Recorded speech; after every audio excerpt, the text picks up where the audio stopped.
Mga pagbasa ng mga salita ng makapangyarihang Diyos ukol sa paghahangad sa katotohanan.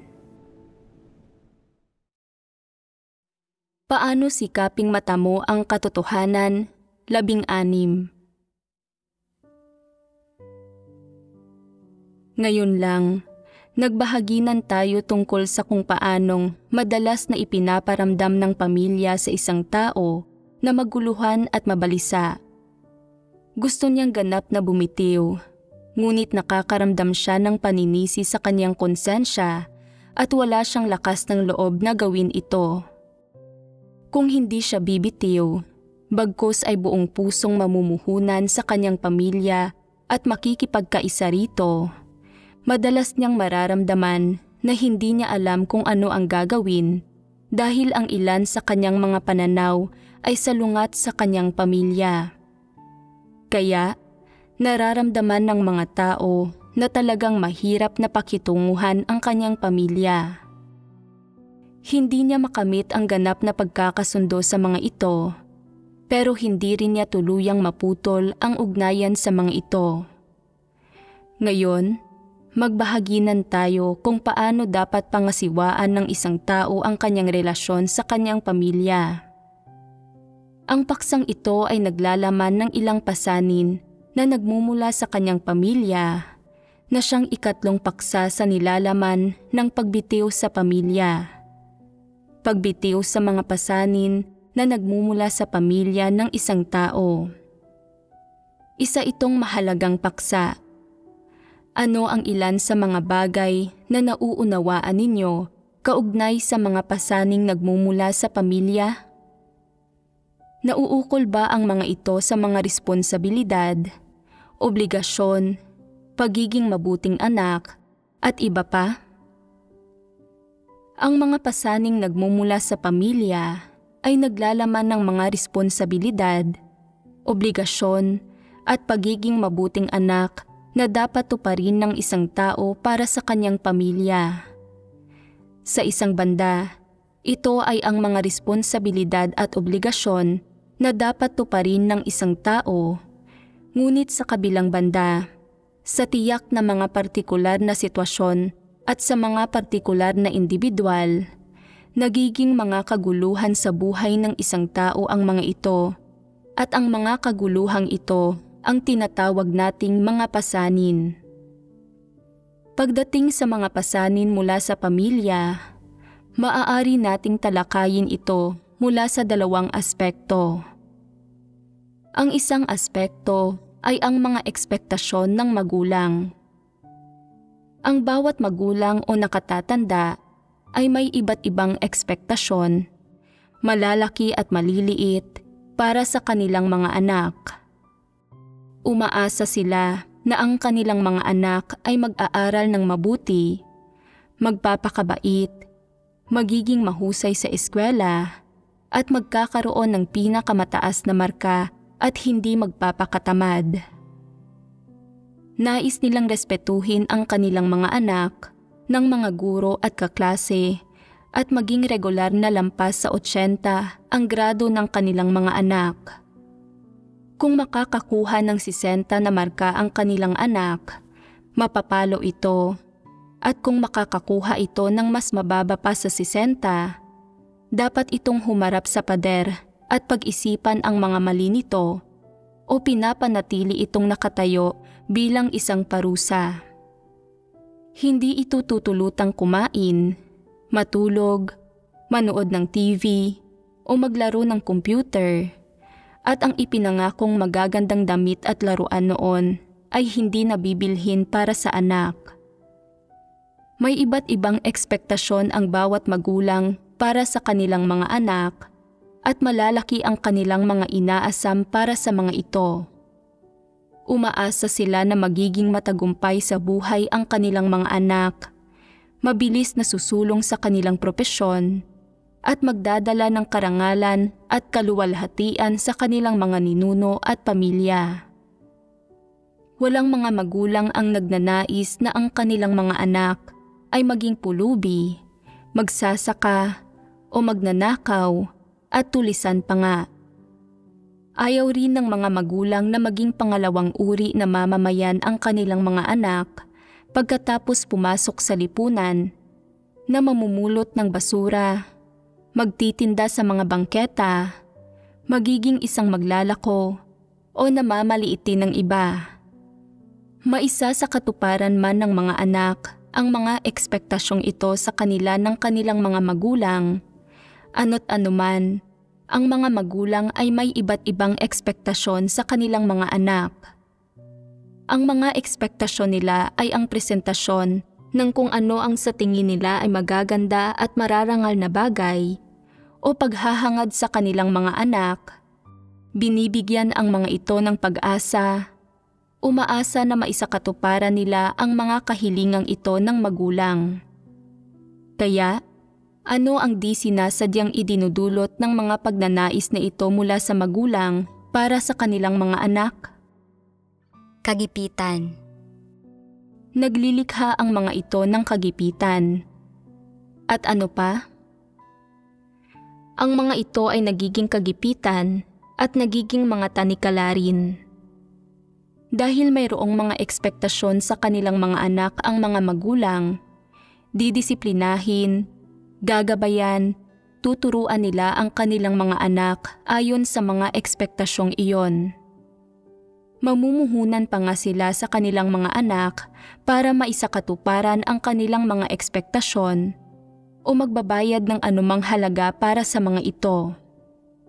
Halimbawa, umaasa ang mga magulang na magiging mahusay sa eskwela ang kanilang mga anak, na mangunguna sa klase, makakakuha ng mahigit sa 90 na marka sa bawat pagsusulit, palaging magiging numero 1 o ang pinakamalala, hindi bababa sa ika-5 ranggo.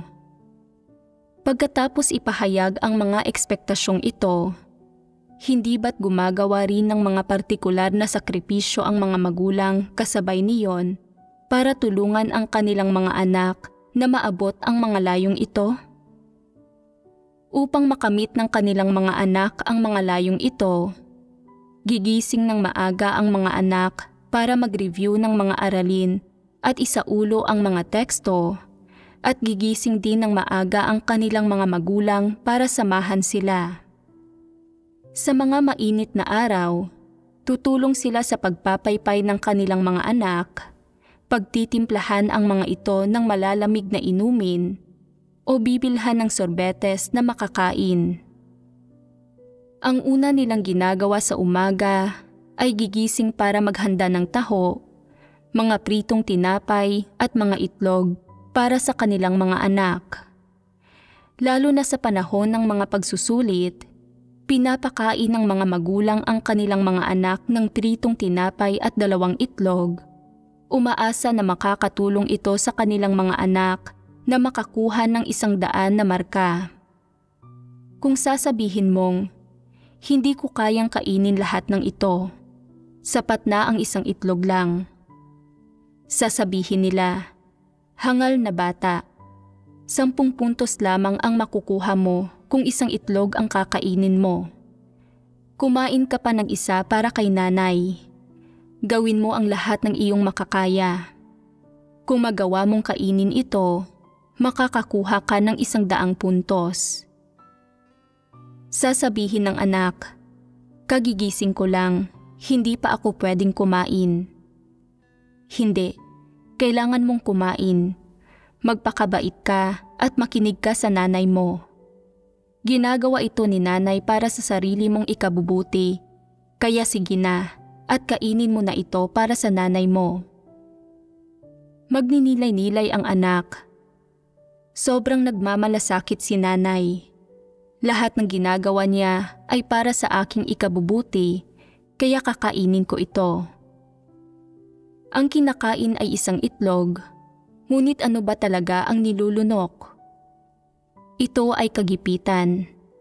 Ito ay pag-aalinlangan at hindi pagsang-ayon. Ang pagkain ay mabuti at matataas ang ekspektasyon ng kanyang ina, at mula sa pananaw ng sangkatauhan at konsensya, dapat itong tanggapin ng tao, ngunit batay sa katwiran, dapat labanan ng tao ang ganitong uri ng pagmamahal at hindi tanggapin ang ganitong paraan ng paggawa sa bagay-bagay. Subalit, nako, wala ka namang magagawa. Kung hindi ka kakain, magagalit ang nanay mo at ikaw ay papaluin, pagagalitan, umumurahin pa nga. Ang ilang magulang ay nagsasabing, "Tingnan mo ang sarili mo. Masyadong walang silbi na kahit ang pagkain ng itlog ay kailangan pang pagsikapan. Isang tinustang tinapay at 2 itlog. Hindi ba't 100 puntos iyon? Hindi ba't lahat ng ito ay para sa ikabubuti mo? Pero hindi mo pa rin ito kayang kainin. Kung hindi mo ito kayang kainin, sa hinaharap, mamamalimos ka para sa pagkain. Bahala ka na nga." May mga anak din na talagang hindi makakain, ngunit pinipilit silang kumain ng kanilang mga magulang at pagkatapos ay isinusuka nila lahat ito. Ang pagsusuka mismo ay hindi gaanong malaking problema, pero mas lalong nagagalit ang kanilang mga magulang at bukod sa hindi nakakatanggap ng simpatsya o pag-unawa ang mga anak, sisisihin din sila. Kasabay ng pagsisi sa kanila, mas lalo rin nilang mararamdaman na binigo nila ang kanilang mga magulang at mas lalo nilang sisisihin ang kanilang sarili. Hindi madali ang buhay para sa mga anak na ito, hindi ba? Pagkatapos magsuka, lihim kang umiiyak sa banyo, nagkukunwaring nagsusuka ka pa rin. Paglabas mo ng banyo, agad mong pinupunasan ang iyong mga luha, sinisigurong hindi makikita ng iyong ina. Bakit? Kung makikita niya, pagagalitan ka at maaaring murahin pa nga. Tingnan mo ang sarili mo. Napakawalang silbi. Ano ang iniiyakan mo? Wala kang kwenta, ni hindi mo kayang kumain ng masarap na pagkain. Ano ang gusto mong kainin? Kung magugutom ka sa susunod na kainan, hindi mo pa ba kakainin ito? Ipinanganak ka para magdusa. Kung hindi ka mag-aaral ng mabuti, kung hindi mo huhusayan sa mga pagsusulit, hahantong ka sa pamamalimos ng pagkain. Ang bawat salita ng iyong ina ay tila naglalayong magturo, ngunit tila paninisi rin ito. Pero ano nga ba ang nararamdaman mo? Nararamdaman mo ang mga ekspektasyon at pagmamahal ng iyong mga magulang. Kaya, sa sitwasyong ito, gaano man kalupit magsalita ang iyong ina, kailangan mong tanggapin at lunukin ang kanyang mga salita habang may luha sa iyong mga mata. Kahit hindi ka makakain, kailangan mong tiising kumain at kahit nasusuka ka na, kailangan mo pa rin kumain. Madali bang tiisin ang buhay na ito? Hindi madali. Bakit hindi madali? Anong uri ng pagtuturo ang natatanggap mo mula sa mga ekspektasyon ng iyong mga magulang? Ang pangangailangan na maging mahusay sa mga pagsusulit at magkaroon ng matagumpay na hinaharap. Kailangan mong magpakita ng pag-asa. Kailangan mong tugunan ang pagmamahal ng iyong ina at ang kanyang pagsisikap at mga sakripisyo. At kailangan mong tuparin ang mga ekspektasyon ng iyong mga magulang at huwag silang biguin. Mahal na mahal ka nila. Ibinigay nila ang lahat para sa iyo at ginagawa nila ang lahat para sa iyo sa kanilang mismong buhay. Kaya, ano ang naging bunga ng lahat ng kanilang sakripisyo, pagtuturo, at maging ng kanilang pagmamahal? Ang mga ito ay nagiging isang bagay na dapat mong suklian at kasabay nito, nagiging pasanin mo ang mga ito. Ganito nagkakaroon ng pasanin. Hindi mahalaga kung ginagawa man ng mga magulang ang mga bagay-bagay dahil sa kanilang likas na gawi, dahil sa pagmamahal, o dahil sa mga pangangailangan ng lipunan. Sa huli, ang paggamit ng mga pamamaraang ito para magturo at magtrato sa iyo at magkintal pa nga ng iba't ibang ideya sa iyo ay hindi nagbibigay ng kalayaan, liberasyon, kaginhawahan o kagalakan sa iyong kaluluwa. Ano nga ba ang hatid ng mga ito sa iyo? Ito ay kagipitan, ito ay takot, ito ay pagkundina at pagkabalisan ng iyong konsensya. Ano pa? Mga tanikala at hadlang. Higit pa riyan, sa ilalim ng mga ekspektasyong ito ng iyong mga magulang, hindi mo maiwasang mamuhay para sa kanilang mga inaasam. Para matugunan ang kanilang mga ekspektasyon, para hindi mo mabigo ang kanilang mga ekspektasyon, at para hindi sila mawalan ng pag-asa sa iyo, masigasig at maingat mong pinag-aaralan ang bawat asignatura araw-araw at ginagawa mo ang lahat ng ipinapagawa nila sa iyo. Hindi ka nila pinapayagang manood ng TV, kaya't masunurin kang tumatangging manood nito, kahit na gusto mo talagang manood. Bakit nagagawa mong tumanggi?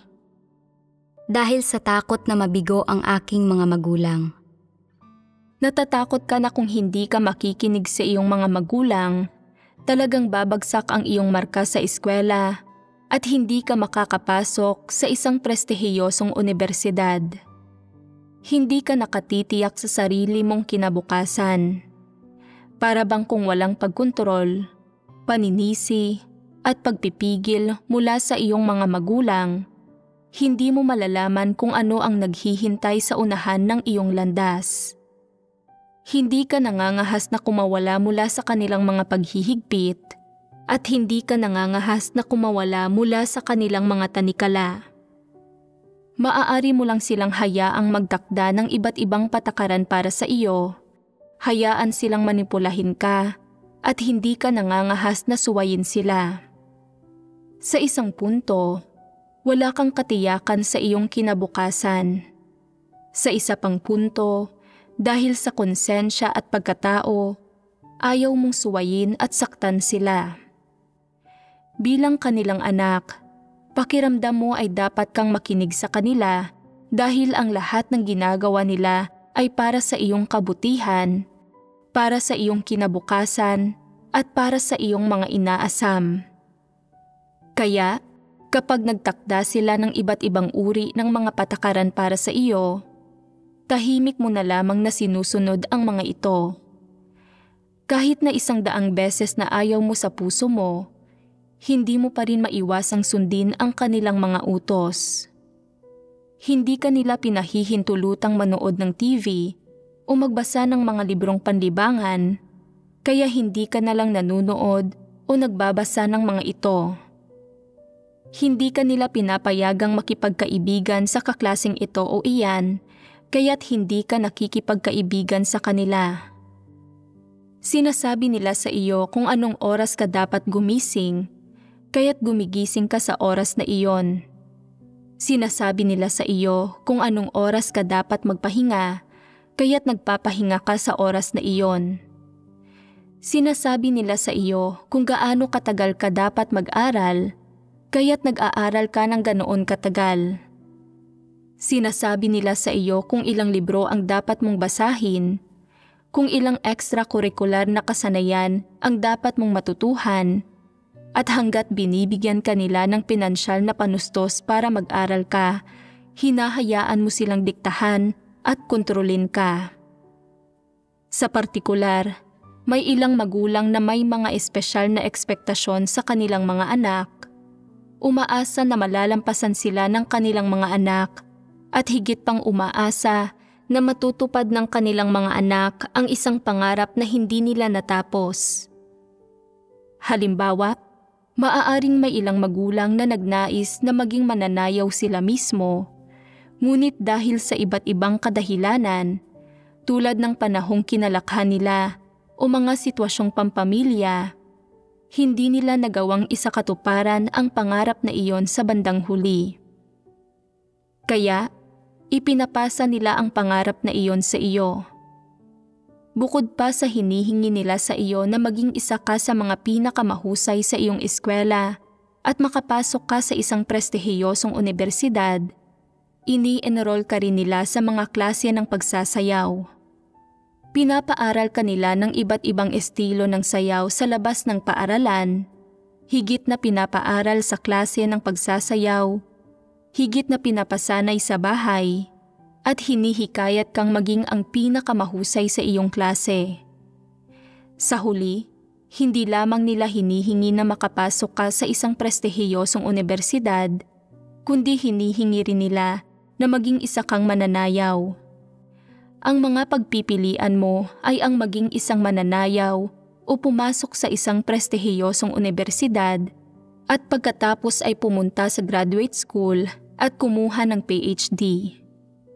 Mayroon ka lamang nitong dalawang landas na pagpipilian. Sa kanilang mga ekspektasyon, sa isang aspekto, umaasa sila na mag-aaral ka ng mabuti sa paaralan, makakapasok sa isang prestihiyosong unibersidad, mamumukod tangi sa iyong mga kasamahan at magkakaroon ng maunlad at maluwalhating kinabukasan. Sa isa pang aspekto, ipinapasa nila sa iyo ang kanilang mga hindi natupad na pangarap, umaasang matutupad mo ang mga ito para sa kanila. Sa ganitong paraan, pagdating sa akademya o sa iyong propesyon sa hinaharap, dalawa ang dinadala mong pasanin ng sabay. Sa isang punto, kailangan mong tugunan ang kanilang mga ekspektasyon at suklian sila para sa lahat ng kanilang nagawa para sa iyo. Nagsisikap na sa huli ay mamumukod tangi ka sa iyong mga kasamahan upang matamasa nila ang magandang buhay. Sa isa pang punto, kailangan mong tuparin ang mga pangarap na hindi nila naisakatuparan noong kabataan nila at tulungan silang matupad ang kanilang mga kahilingan. Nakakapagod, hindi ba? Alinman sa mga pasaning ito ay sapat na para tiisin mo. Pareho itong mabigat sa iyo at ikaw ay hihingalin. Lalo na sa kasalukuyang panahon ng napakatinding kompetisyon, sadyang hindi matitiis at hindi makatao ang iba't ibang hinihingi ng mga magulang sa kanilang mga anak. Talagang hindi makatwiran ang mga ito. Ano ang tawag ng mga walang pananampalataya rito? Emosyonal na panggigipit. Kahit ano pa ang itawag ng mga walang pananampalataya rito, hindi nila malutas ang problemang ito at hindi nila maipaliwanag ng malinaw ang diwa ng problemang ito. Tinatawag nila itong emosyonal na panggigipit. Ngunit ano ang tawag natin dito? Tinatawag natin itong mga pasanin. Pagdating sa mga pasanin, dapat ba itong dalhin ng isang tao? Isa itong bagay na dagdag, isang karagdagan na iyong pinapasan. Hindi ito bahagi ng iyong pagkatao. Hindi ito isang bagay na mayroon o kailangan ng iyong katawan, puso at kaluluwa, bagkus ay isa itong bagay na idinagdag. Nagmumula ito sa labas, hindi mula sa loob ng iyong sarili. Ang iyong mga magulang ay may iba't ibang ekspektasyon para sa iyong pag-aaral at sa iyong mga pagpipilian ng propesyon. Samantala, gumawa sila ng iba't ibang sakripisyo at naglaan ng maraming oras at lakas upang matupad mo ang kanilang mga ekspektasyon. Sa isang banda, ito ay upang tulungan kang matupad ang kanilang mga kahilingan. Sa kabilang banda, ito rin ay upang matugunan ang kanilang sariling mga ekspektasyon. Makatwiran man o hindi ang mga ekspektasyon ng iyong mga magulang, sa madaling salita, ang mga pag-uugaling ito mula sa mga magulang, kasama na ang kanilang mga pananaw, saloobin at pamamaraan, ay nagsisilbing mga di nakikitang tanikala para sa bawat individual. Hindi mahalaga kung ang kanilang dahilan ay pagmamahal sa iyo, sa iyong hinaharap, o para sa ikagaganda ng iyong buhay sa hinaharap, anuman ang kanilang mga dahilan. Sa madaling salita, ang layon ng mga hinihinging ito, ang mga pamamaraan ng mga hinihinging ito, at ang pinagmumulan sa kanilang pag-iisip ay isang uri ng pasanin para sa sinumang individual. Ang mga ito ay hindi isang pangangailangan ng sangkatauhan. Dahil hindi isang pangangailangan ng sangkatauhan ang mga ito, ang mga kahihinatnang hatid ng mga pasaning ito ay maaari lamang na magdulot ng pagkabaluktot, pagkalihis at pagkawatak-watak sa pagkatao ng isang tao.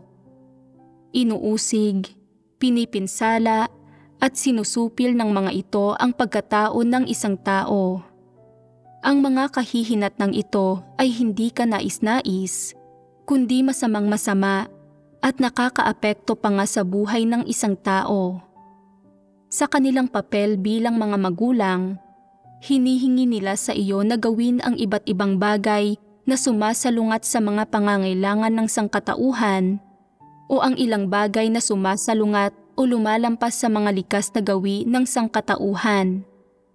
Halimbawa, maaaring payagan lamang ng mga magulang ang kanilang mga anak na matulog ng 5 o 6 na oras bawat gabi habang lumalaki ang mga ito. Hindi pinapayagan ang mga anak na magpahinga bago mag-alas 11 ng gabi at kailangan nilang bumangon ng alas 5 ng umaga. Hindi sila pinapayagang gumawa ng anumang aktibidad na panlibangan ni magpahinga tuwing linggo. Dapat silang makatapos ng partikular na dami ng takdang aralin at makagawa ng partikular na dami ng extracurricular na pagbabasa, at iginigiit pa nga ng ilang magulang na dapat matuto ang kanilang mga anak ng isang wikang banyaga. Sa madaling salita, bukod sa mga kursong itinuturo sa paaralan, dapat ka ring mag-aral ng ilang dagdag na kasanayan at kaalaman. Kung hindi ka mag-aaral, hindi ka isang mabait, masunurin, masipag o matinong anak. Sa halip, ikaw ay walang kwenta, walang silbi at hangal. Dahil umaasa sila sa kung ano ang pinakamainam para sa kanilang mga anak, sa ilalim ng pangunahing batayang ito, pinagkakaitan ka ng mga magulang ng kalayaan na matulog, ng kalayaan ng iyong kabataan, at pati na rin ng mga masasayang sandali ng iyong kabataan. Habang kasabay nito, pinagkakaitan ka rin ng iba't ibang karapatan na dapat mayroon ka bilang isang menor de edad. Sa pinakamababa, kapag nangangailangan ang iyong katawan ng pahinga, halimbawa, kailangan mo ng 7 hanggang 8 oras ng tulog para makabawi ang iyong katawan. Pinahihintulutan ka lamang nilang magpahinga ng 5 hanggang 6 na oras, o kung minsan naman ay natutulog ka ng 7 hanggang 8 oras, ngunit may isang bagay na hindi mo kayang tiisin. Ito ay ang walang humpay kang pupunahin ng iyong mga magulang o sasabihan kanila ng mga bagay tulad ng, simula ngayon, hindi mo na kailangang pumunta sa paaralan. Manatili ka na lang sa bahay at matulog. Dahil mahilig ka namang matulog, pwede kang matulog buong buhay mo sa bahay. Dahil ayaw mong pumasok sa paaralan, mamamalimos ka ng pagkain sa hinaharap. Sa pagkakataong ito lang na hindi ka bumangon ng maaga at ganito na ang pagtrato nila sa iyo, hindi ba't ito ay hindi makataong pagtrato? Kaya, upang maiwasan ang gayong nakakaasiwang sitwasyon, ang magagawa mo lang ay magkompromiso at magtimpi. Tinitiyak mong magigising ka ng alas 5 ng umaga at hihiga ka lang pagkatapos ng alas 11 ng gabi. Kusa mo bang pinipigilan ang iyong sarili ng ganito? Kontento ka bang gawin ito? Hindi. Wala kang ibang pagpipilian. Kung hindi mo gagawin ang hinihiling ng iyong mga magulang, baka bigyan ka nila ng masamang tingin o pagalitan ka. Hindi ka nila papaluin, sasabihan ka lang nila ng, Itinapon namin ang iyong school bag sa basurahan. Hindi mo na kailangang pumasok. Manatili ka na lang ng ganito. Kapag 18 ka na, pwede kang maging basurero. Sa ganitong pagdagsa ng kritisismo, hindi ka nila pinapalo o pinagsasabihan, kundi ginagalit ka na lang nila ng ganito at hindi mo ito kayang tiisin. Ano ba ang hindi mo kayang tiisin? Hindi mo na kayang tiisin kapag sinasabi ng mga magulang mo na kung matutulog ka ng dagdag na 1 o 2 oras, kakailanganin mo nang magpalimos ng pagkain sa hinaharap bilang isang palaboy. Sa kaloob-looban mo, talagang balisa at malungkot ka tungkol sa pagtulog sa dagdag na 2 oras na iyon. Pakiramdam mo ay may utang ka sa iyong mga magulang para sa 2 oras na iyon ng pagtulog, na binigo mo sila matapos ang lahat ng pagsisikap na inilaan nila para sa iyo sa loob ng napakaraming taon, pati na rin ang kanilang taimtim na pagmamalasakit para sa iyo. Kinamumuhian mo ang iyong sarili, iniisip na, bakit ba napakawalang kwenta ko? Ano ang magagawa ko sa dagdag na 2 oras na iyon ng pagtulog? Mapapabuti ba nito ang aking mga marka o makakatulong ba ito sa akin na makapasok sa isang prestihiyosong unibersidad? Bakit masyado akong nagpabaya? Kapag tumunog na ang alarm, dapat akong bumangon. Bakit ako nagpaliban pa ng ilang minuto? Pag-iisipan mo ito, talagang pagod na ako. Kailangan ko talagang magpahinga. Pagkatapos ay higit kang magdinilay-nilay. Hindi ako dapat mag-isip ng ganito. Hindi ba't ang pag-iisip ng ganito ay pagsuway sa aking mga magulang? Kung mag-iisip ako ng ganito, hindi ba talagang magiging pulubi ako sa hinaharap? Ang mag-isip ng ganito ay pagbibigay ng kabiguan sa aking mga magulang. Dapat ko silang pakinggan at huwag masyadong maging sutil. Sa ilalim ng iba't ibang parusa at patakarang itinakda ng iyong mga magulang, pati na rin ng kanilang iba't ibang hinihingi, kapwa makatuwiran at hindi makatwiran, mas lalo kang nagiging masunurin. Ngunit kasabay nito, ang lahat ng ginagawa ng iyong mga magulang para sa iyo ay nagiging mga tanikala at pasanin para sa iyo nang hindi mo namamalayan. Kahit gaano mo subukan, hindi mo ito maiwawaksi o matatakasan. Ang tanging magagawa mo ay dalhin ang pasaning ito kahit saan ka magpunta. Anong pasanin iyon? Ang lahat ng ginagawa ng mga magulang ko ay para sa aking kinabukasan. Ako ay bata pa at walang alam, kaya dapat akong makinig sa aking mga magulang. Lahat ng ginagawa nila ay tama at mabuti. Nagdusa sila ng husto at naglaan ng sobra para sa akin. Dapat akong magsikap para sa kanila, mag-aral ng mabuti, maghanap ng magandang trabaho sa hinaharap at kumita ng pera para suportahan sila, bigyan sila ng magandang buhay at suklian sila. Iyon ang dapat kong gawin at ang dapat kong isipin. Gayunpaman, kapag iniisip mo ang mga pagtrato sa iyo ng iyong mga magulang, kapag naaalala mo ang mahihirap na taon na iyong pinagdaanan, ang masayang kabataang nawala sa iyo, at lalo na ang emosyonal na panggigipit ng iyong mga magulang, nararamdaman mo pa rin sa kaloob-looban mo na ang lahat ng ginawa nila ay hindi para sa mga pangangailangan ng iyong pagkatao, ni sa mga pangangailangan ng iyong kaluluwa. Isa iyong pasanin. Bagamat ganito ang iniisip mo, hindi ka kailanman nangahas na mapuot, hindi kailanman nangahas na harapin ito ng maayos at diretsahan, at hindi kailanman nangahas na makatwirang suriin ang lahat ng ginawa ng iyong mga magulang o ang kanilang saloobin sa iyo sa paraang sinabi sa iyo ng Diyos. Hindi ka kailanman nangahas na tratuhin ang iyong mga magulang sa pinakawastong paraan. Hindi ba totoo iyon? Hanggang ngayon, Sa mga usapin ng pag-aaral at pagpili ng propesyon, malinaw ba ninyong naunawaan ang pagsisikap at halagang binayaran ng inyong mga magulang para sa inyo at kung ano ang ipinagagawa nila sa inyo at kung ano ang sinasabi nilang dapat ninyong hangarin? Hindi ko malinaw na naunawaan ang mga bagay na ito noon at inakala ko na ang ginawa ng aking mga magulang ay dahil sa pagmamahal nila sa akin at para sa ikabubuti ng aking kinabukasan. Ngayon, sa pagbabahagi ng Diyos, ay mayroon na akong kaunting pagkakilala kaya't hindi na ganoon ang tingin ko rito. Kaya, ano ang nasa likod ng pagmamahal na ito? Ito ay mga tanikala, pagkaalipin at isang pasanin. Sa katunayan, ito ay ang pagkakait ng kalayaan ng tao at ang pagkakait ng kaligayahan sa kabataan. Ito ay hindi makataong pagsupil. Kung tinatawag itong pang-aabuso, maaaring hindi ninyo magawang tanggapin ang terminong ito mula sa posisyon ng iyong konsensya.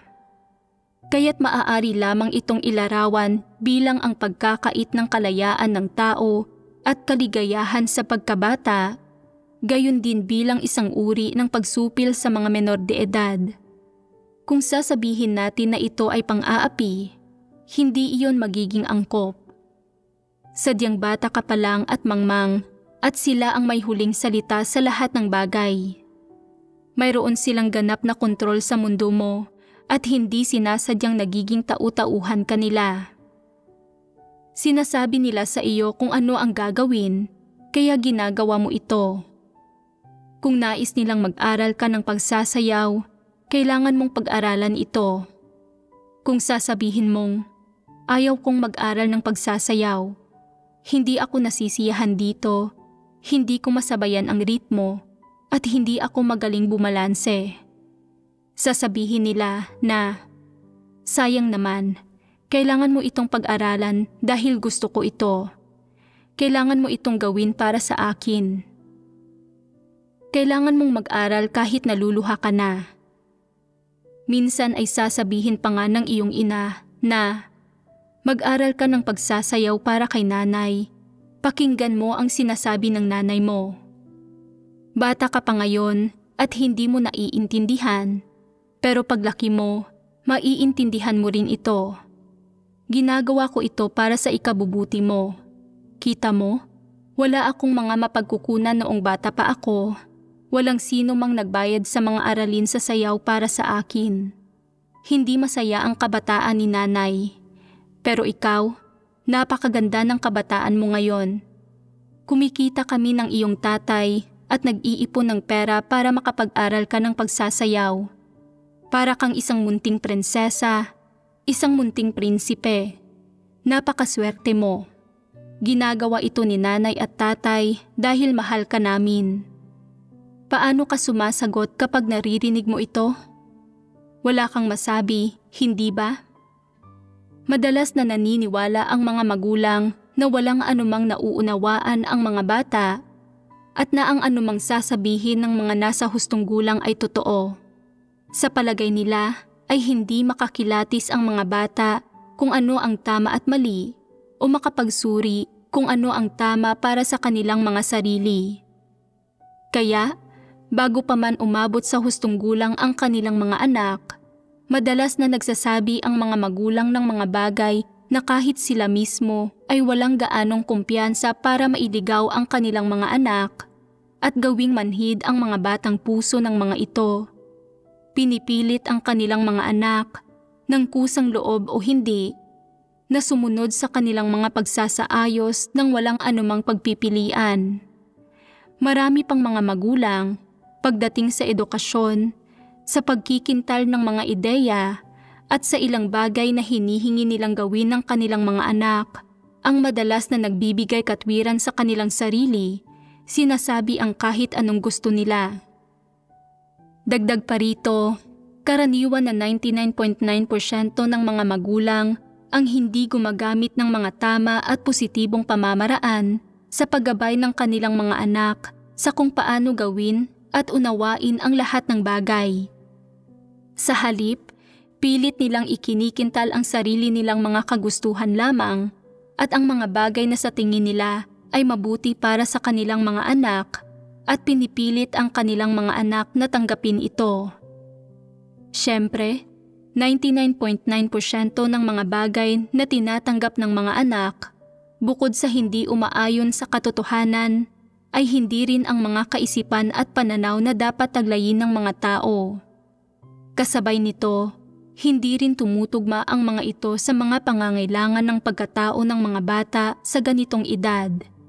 Halimbawa, ang ilang 5 o 6 na taong gulang na mga bata ay naglalaro ng mga manika, tumatalon sa lubid o nanunood ng mga cartoon. Hindi ba't normal lang ito? Ano ang tanging responsibilidad ng mga magulang sa ganitong sitwasyon? Para pangasiwaan, kontrolin, bigyan ng positibong gabay, tulungan ang kanilang mga anak na huwag tumanggap ng mga negatibong bagay sa panahong ito at hayaan silang tanggapin ang mga positibong bagay na dapat tanggapin ng mga nasa ganitong edad. Halimbawa, sa ganitong edad, dapat silang matutong makisama sa ibang mga bata, mahalin ang kanilang pamilya at mahalin ang kanilang ina at ama. Dapat turuan sila ng mga magulang ng mas mabuti, ipaunawa sa kanila na ang tao ay nagmumula sa Diyos, na dapat silang maging mabubuting anak at matutong makinig sa mga salita ng Diyos at magdasal kapag sila ay problemado o nag-aalinlangang sumunod at ng iba pang positibong aspekto ng edukasyon. Ang iba ay tungkol sa pagtugon sa kanilang mga pambatang hilig. Halimbawa, hindi dapat sisihin ang mga bata kung nais nilang manood ng mga kartoon at maglaro ng mga manika. May ilang magulang na nakakakita sa kanilang 5 o 6 na taong gulang na anak na nanunood ng mga kartoon at naglalaro ng mga manika at pinapagalitan ang mga ito. Wala kang silbi. Hindi ka tumutuon sa pag-aaral o sa paggawa ng wastong trabaho sa ganitong edad. Ano ba ang silbi ng panunood ng mga kartoon? Puro daga at pusa lang naman iyan. Hindi ka ba makagawa ng mas mabuting bagay? Puro tungkol sa hayop ang mga kartoon na iyon. Hindi ba pwedeng manood ka ng palabas na may mga tao? Kailan ka ba tatanda? Itapon mo na ang manikang iyan. Masyado ka nang matanda para maglaro ng mga manika. Napakawalang silbi mo. Sa palagay mo ba ay maiintindihan ng mga bata ang ibig sabihin ng mga nasa hustong gulang kapag narinig nila ito? Ano ba ang gagawin ng isang batang nasa ganitong edad kung hindi naglalaro ng mga manika o putik? Dapat ba ay gumagawa sila ng atomic bomb? Nagsusulat na ng mga code ng software? Kaya ba nila iyon? Sa edad na ito, dapat silang maglaro ng mga bagay tulad ng mga bloke, laruang sasakyan at manika. Normal lang iyon. Kapag pagod na sila sa paglalaro, dapat silang magpahinga at maging malusog at masaya. Kapag kumikilos sila ng sutil o hindi tinatabla ng katwiran o sadyang gumagawa ng gulo, dapat silang turuan ng mga nasa hustong gulang. Hindi ka nag-iisip. Hindi ganito dapat kumilos ang isang mabuting anak. Hindi ito gusto ng Diyos at ayaw rin ni nanay at tatay ng ganito. Responsibilidad ng mga magulang na payuhan ang kanilang mga anak, hindi ang gamitin ang sarili nilang mga panghustong gulang na pamamaraan at kabatiran, kasama na ang mga pagnanais at ambisyon ng isang taong nasa hustong gulang para ikintal o ipataw ang isang bagay sa kanilang mga anak. Anuman ang edad ng mga anak, ang mga responsibilidad na dapat tuparin ng mga magulang sa kanilang mga anak ay ang magbigay ng positibong gabay, edukasyon, pangangasiwa at pagpapayo. Kapag nakikita ng mga magulang ang kanilang mga anak na nagpapakita ng mga labis-labis na kaisipan, pagkilos at pag-uugali, dapat silang magbigay ng positibong payo at gabay para ituwid ang mga anak, ipaalam sa mga ito kung ano ang mabuti at masama, ano ang positibo at negatibo. Ito ang responsibilidad na dapat tuparin ng mga magulang. Sa ganitong paraan, sa ilalim ng mga tamang pamamaraan ng pagtuturo at gabay ng kanilang mga magulang, hindi namamalayang matututunan ng mga anak ang maraming bagay na hindi nila alam noon. Kaya, kapag tinatanggap ng mga tao ang maraming positibong bagay at natututunan ng kaunti ang tungkol sa tama at mali mula sa murang edad, magiging normal at malaya ang kanilang kaluluwa at pagkatao. Ang kanilang kaluluwa ay hindi mapapasailalim sa anumang pinsala o pagsupil. Anuman ang kanilang pisikal na kalusugan, kahit papaano, ang isipan ay malusog at hindi baluktot dahil lumaki sila sa isang kanais-nais na kapaligiran ng edukasyon, hindi lumaki ng nasusupil sa isang napakasamang kapaligiran. Habang lumalaki ang kanilang mga anak, ang mga responsibilidad at obligasyon na dapat tuparin ng mga magulang ay ang hindi gipitin ang kanilang mga anak, gapusin ang mga ito, o pakialaman ang mga pagpapasya ng kanilang mga anak, sunod-sunod na dinadagdagan ang pasanin. Sa halip, habang lumalaki ang kanilang mga anak, anuman ang personalidad at kakayahan ng kanilang mga anak, ang responsibilidad ng mga magulang ay ang gabayan sila patungo sa isang positibo at kanais-nais na direksyon. Kapag lumilitaw ang mga kakaiba at hindi wastong pananalita, pag-uugali o pag-iisip sa kanilang mga anak, dapat magbigay sa tamang oras ang mga magulang ng espiritual na payo at patnubay sa pag-uugali at pagtutuwid. Tungkol naman sa kung handa bang mag-aral ang kanilang mga anak, gaano kahusay mag-aral ang mga ito, gaano kainteresado sa pagkatuto ng kaalaman at mga kasanayan, at kung ano ang kayang gawin ng mga ito sa paglaki, ang mga bagay na ito ay dapat iayon sa kanilang mga likas na kaloob at kagustuhan at sa direksyon ng kanilang mga hilig upang bigyang daan sila na lumaki ng malusog, malaya at matatag sa proseso ng kanilang pagpapalaki. Ito ang responsibilidad na dapat tuparin ng mga magulang. Bukod pa rito, ito ang saloobin na dapat taglayin ng mga magulang sa paglaki, pag-aaral at propesyon ng kanilang mga anak, sa halip na ipilit ang sarili nilang mga pangarap, hangarin, kagustuhan at maging mga pagnanais sa kanilang mga anak para maisakatuparan ng mga ito. Sa ganitong paraan, sa isang banda, hindi na kailangang maglaan pa ng karagdagang sakripisyo ang mga magulang. At sa kabilang banda, maaaring lumaki ng malaya ang mga anak at makakapagtamo ng mga dapat nilang matutunan mula sa tama at wastong pagtuturo ng kanilang mga magulang. Ang pinakamahalagang punto ay ang tratuhin ng mga magulang ang kanilang mga anak ng tama ayon sa mga talento, hilig at pagkatao ng mga ito. Kung tatratuhin nila ang kanilang mga anak ayon sa prinsipyo na ang kapalaran ng mga tao ay nasa mga kamay ng Diyos, kung gayon, tiyak na magiging mabuti ang panghuling resulta. Ang pagtrato sa mga anak ayon sa prinsipyo na ang kapalaran ng mga tao ay nasa mga kamay ng Diyos ay hindi tungkol sa pagpigil sa iyo na pangasiwaan ang iyong mga anak. Dapat mo silang disiplinahin kapag kailangan silang disiplinahin at maging mahigpit kung kinakailangan. Mahigpit man o maluwag, ang prinsipyo ng pagtrato sa mga anak ay, gaya ng kababanggit lang natin, ang pahintulutan silang sundin ang kanilang natural na paraan, magbigay ng ilang positibong gabay at tulong, at pagkatapos, ayon sa mga aktwal na sitwasyon ng mga anak, magbigay ng kaunting tulong at suporta pagdating sa mga kasanayan, kaalaman, o mga mapagkukunan sa abot ng iyong makakaya. Ito ang responsibilidad na dapat tuparin ng mga magulang sa halip na pilitin ang kanilang mga anak na gawin ang ayaw nilang gawin o gawin ang anumang bagay na lumalabag sa pagkatao. Sa madaling salita, ang mga ekspektasyon para sa mga anak ay hindi dapat nakabatay sa kasalukuyang kompetisyon at mga pangangailangan sa lipunan, sa mga panlipunang kalakaran o pahayag, o iba't ibang ideya tungkol sa kung paano tratuhin ng mga tao ang kanilang mga anak sa lipunan.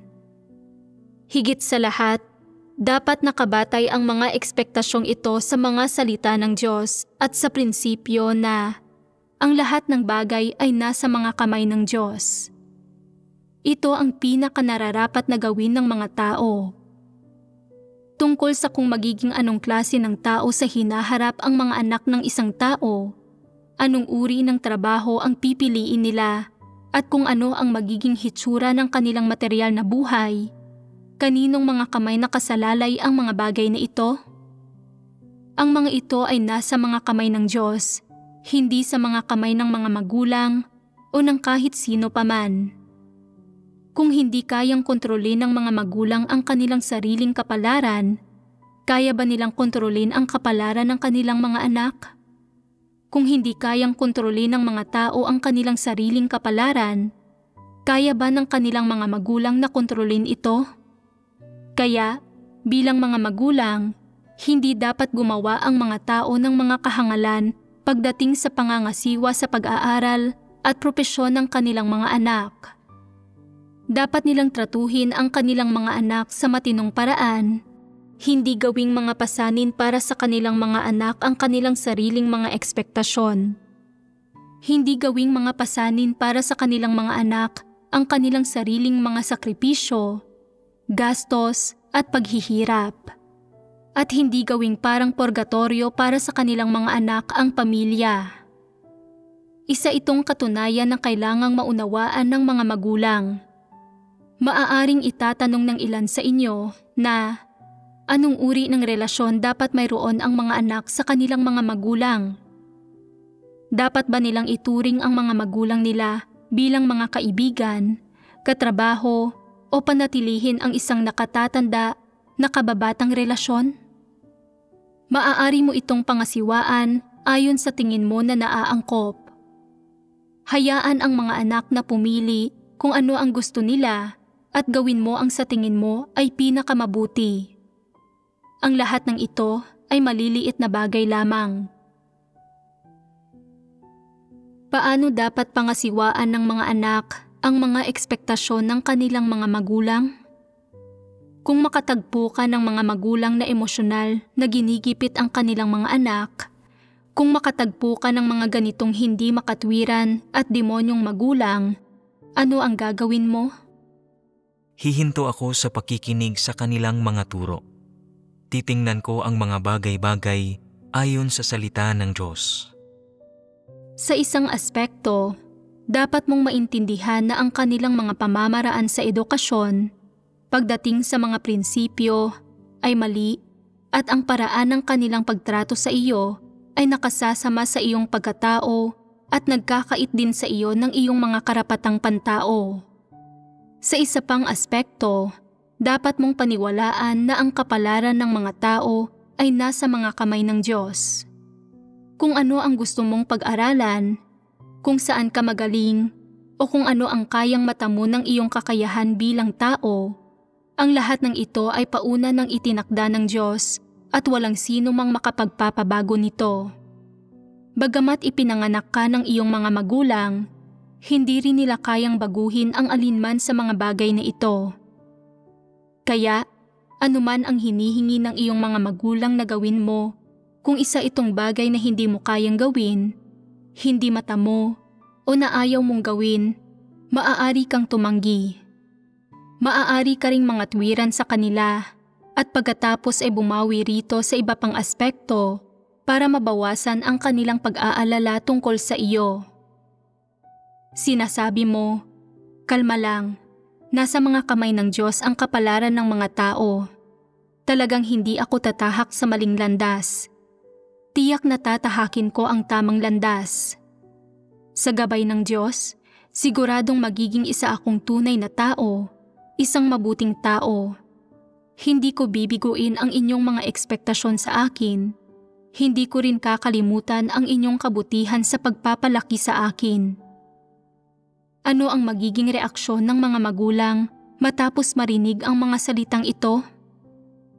Kung ang mga magulang ay mga walang pananampalataya o nabibilang sa mga dyablo, magagalit sila ng husto. Dahil kapag sinasabi mong, "Hindi ko kakalimutan ang inyong kabutihan sa pagpapalaki sa akin at hindi ko kayo bibiguin." Mga walang kabuluhang salita lamang ang mga ito. Naisakatuparan mo ba ito? Ginawa mo ba ang hinihiling nila? Nagagawa mo bang mamukod-tangi sa iyong mga kasamahan? Kaya mo bang maging isang opisyal na may mataas na ranggo o magpayaman para makapamuhay sila ng maginhawa? Matutulungan mo ba silang makamit ang mga material na benepisyo? Hindi ito batid. Ang lahat ng ito ay walang katiyakan. Sila man ay galit, masaya, o tahimik na nagtitiis. Ano dapat ang saloobing mayroon ka? Ang mga tao ay pumarito sa mundo upang tuparin ang misyon na ipinagkatiwala sa kanila ng Diyos. Ang mga tao ay hindi dapat mamuhay para lang matugunan ang mga ekspektasyon ng kanilang mga magulang, para pasayahin ang mga ito, para maghatid ng kaluwalhatian sa mga ito, o para magkaroon ang mga ito ng prestihiyosong buhay sa harap ng iba. Hindi mo ito responsibilidad. Pinalaki ka nila, anuman ang halaga nito, ginawa nila ito ng buong pusa. Responsibilidad at obligasyon nila na palakihin ka. Kung gaano karaming ekspektasyon ang kanilang ipinatong sa iyo, kung gaano sila nagdusa dahil sa mga ekspektasyong ito, kung gaano karaming pera ang ginastos nila, kung gaano karaming tao ang tumanggi at nang maliit sa kanila, at kung gaano sila nagsakripisyo, lahat ng iyon ay kusa nilang ginawa. Hindi mo hiningi iyon. Hindi mo iyon ipinagawa sa kanila at hindi rin iyon ipinagawa ng Diyos. Mayroon silang kanilang sariling mga motibo sa paggawa nito. Sa pananaw nila, ginawa lamang nila ito para sa kanilang sarili. Sa panlabas, ito ay para magkaroon ka ng magandang buhay at magandang kinabukasan. Ngunit sa katunayan, ito ay para magdala ng kaluwalhatian sa kanila at para hindi sila mapahiya. Sa makatuwid, hindi ka obligadong suklian sila o tuparin ang kanilang mga kahilingan at mga ekspektasyon sa iyo. Bakit wala kang ganitong obligasyon? Dahil hindi ito ang ipinagagawa sa iyo ng Diyos. Hindi ito isang obligasyon na ibinigay niya sa iyo. Ang responsibilidad mo sa kanila ay ang gawin ang dapat gawin ng mga anak kapag kailangan kanila. Ginagawa ang iyong makakaya para tuparin ang iyong mga responsibilidad bilang anak. Kahit na sila ang mga nagsilang at nagpalaki sa iyo, ang mga responsibilidad mo sa kanila ay ang maglaba, magluto at maglinis lamang kapag kinakailangan kanila para maglingkod, at ang samahan sila sa tabi ng kanilang kama kapag sila ay may sakit. Iyon lang. Hindi ka obligadong gawin ang anumang sabihin nila at hindi ka rin obligadong maging alipin nila. Bukod pa rito, hindi ka obligadong isakatuparan ang kanilang mga hindi natupad na pangarap. Tama ba?